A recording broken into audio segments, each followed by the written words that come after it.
One of the prominent technique for data collection is face-to-face interviews. Face to face mean one to one interview, यानी जिसमें एक interviewer है और दूसरा interview है, यानी एक इंटरव्यू लेने वाला है और दूसरा इंटरव्यू देने वाला है. That could be recorded, that could be verbal, recorded mean audio video हो सकती है, या सिर्फ वर्बल है तो आपको फिर ऑरल हिस्ट्री या ऑरल नोट्स खुद से लिखना होंगे. After entering in the field, ये face to face interviews is one of the best strategy जो कि सोशोलॉजिस्ट या फील्ड वर्कर यूज़ करते हैं. और ये फर्स्ट हैंड रियल इनसाइट किसी भी सोशल इशू के बारे में होती है.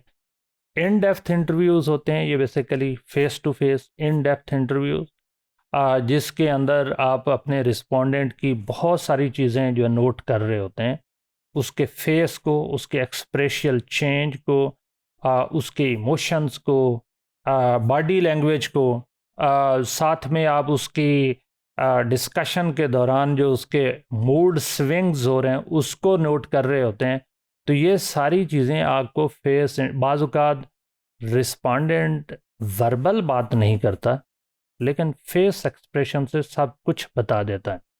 तो इसलिए फेस इंटरव्यूज़ बेसिकली एक किस्म की स्क्रीनिंग है या एक्यूरेट स्क्रीनिंग है to observe the human behaviour.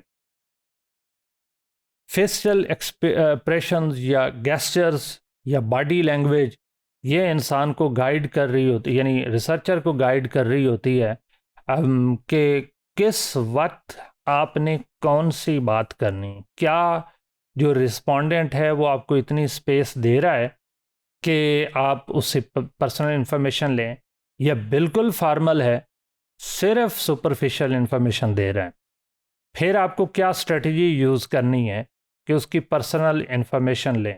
फिर कहाँ पे बाज़-औक़ात हमें कुछ ऐसी पर्सनल इन्फॉर्मेशन है because of professional reasons we have to stop. Even आपका रिस्पोंडेंट जो है वो बाज़-औक़ात ऐसी इन्फॉर्मेशन दे रहा है जो आपके लिए शायद डायरेक्ट नहीं है लेकिन इंतहाई सीक्रेट है, तो हम किसी की प्राइवेसी में नहीं जाते. उसको हम वहीं पे हम उसे स्टॉप भी नहीं करते, लेकिन हम उसे रिकॉर्ड नहीं करते या हम उसे यूज़ नहीं करते अपने डाटा में.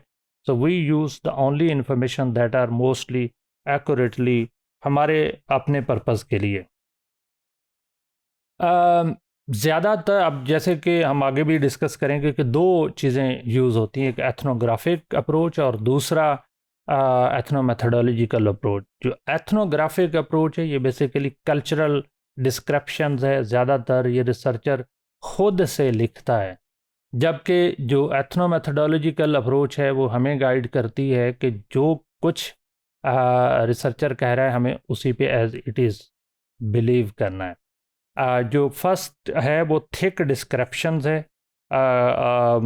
और एक किस्म की जो रिसर्चर को इन्फॉर्मेशन मिल रही है वो थिक डिस्क्रिप्शंस को डिस्क्राइब कर रहा था. हम इसको डिटेल में बात करेंगे. फिर साथ में आपको एक किस्म का ना सिर्फ उस इंडिविजुअल तक एक्सेस हो रही है, उसकी सराउंडिंग तक भी एक्सेस हो रही है.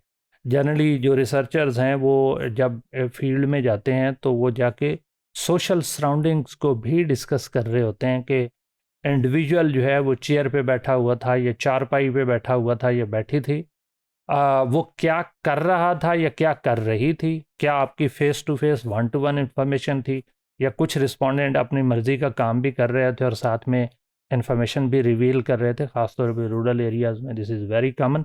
क्या आपका आई कांटेक्ट था या रिस्पोंडेंट जो है वो बाज़-औक़ात आंखें चुरा के बात कर रहा था. ये इंसान के बाज़-औक़ात जो वर्डिंग है वो डिफरेंट हो सकती है, लेकिन उसकी जो एक्सप्रेशंस हैं वो डिफरेंट लैंग्वेज, तो ये अलग से लैंग्वेज है. Facial body reading is another language, और ये नेचुरल लैंग्वेज. इंसान खुश होगा तो उसके चेहरे से रिफ्लेक्शन नज़र आती है, इंसान अगर नाराज़ होगा तो उसके चेहरे से नज़र आता है कि ये नाराज़ है.